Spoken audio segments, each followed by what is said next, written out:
মা গো, কথায় আছে না, দুঃখের পরে সুখ আসে। আমার মনে হইতেছে তোর কপালে ভালো কিছু লেখা আছে, এই জন্য তো তোর কপালে এত দুঃখ। দুঃখের পরে সুখ, এই কথাটা কোনোদিন সত্য হয় না ফুপি। এটা একটা মিথ্যা প্রবাদ।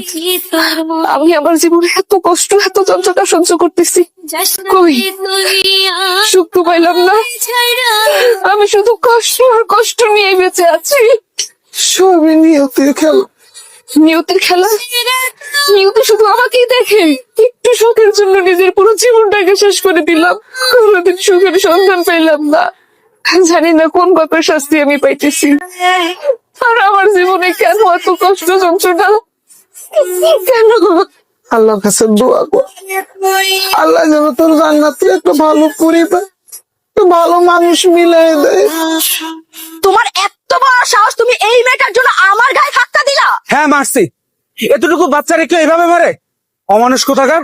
আমি শিলা, আমার ঘরে কোনো সতীনে থাকবো না, কোনো সতীনের সন্তানও থাকবো না। কি বলতেছো তুমি এসব?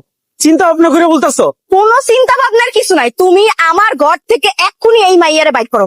দেখো, আমি তোমাকে বারবার বলছি, ওরে আমি পার্কে ঘুরে পাইছি, আর জান্নাতের মাকে আমি কোথাও খুঁজে পাই না। আর এতটুকু বাচ্চা কোথায় যাবে, কার কাছে যাবে? এর জন্যই তো আমি আমার সাথে করে নিয়ে আসছি।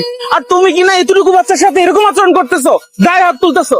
বাহ, কত সুন্দর করে কথা কইতাছো, মনে হয় তোমার এই গল্প শুনে আমি একটা বড় সিনেমা বানাও। দেখো, বিশ্বাস করো আর অবিশ্বাস করো, এটা একান্ত তোমার ব্যক্তিগত ব্যাপার। তবে আমি তোমার শেষবারের মতো করে দিতেছি, তুমি ফার্দার যদি আর ওকে একটা হাত তোলো। হাত দিলে কি করবা? কি করবা? তোমার কলিজায় রাখবো? ওরে আমি সত্যি চিনি না, আর আমার মনে যদি ওরকম কিছু থাকতো তাহলে আমি অনেক বছর আগে বিয়ে করে বাপের ডাক শুনতে পারতাম। আমি তোমার ভালোবাসি বিধে আজ পর্যন্ত বিয়ে করি, এতদিন করি নাই আর করবো। আমি এত কিছু বুঝি না, তুমি এই মাইয়ারে এখন এই বাড়ির বাইরে দিয়ে গা। তুমি একটা জিনিস কেন বুঝতে পারতেছো না? এতটুকু বাচ্চা কই যাইবো, কার কাছে যাইবো, কোথায় থাকবো? ওর তো বাপ মা কেউই নাই। আমি এত কথা বুঝিও না, জানিও না। আচ্ছা শান্ত, আমি একটু খোঁজ খবর নিয়ে দেখি ওর কোনো আপনজন আছে কিনা। বিয়ে করছে আজকে 5 বছর, এখন পর্যন্ত বাপ ডাক শুনতে পারলাম না।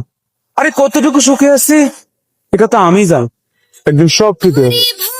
আমার জান্নাতের কোনো খবর পাইলা? আমার জান্নাত কই আছে, কেমন আছে?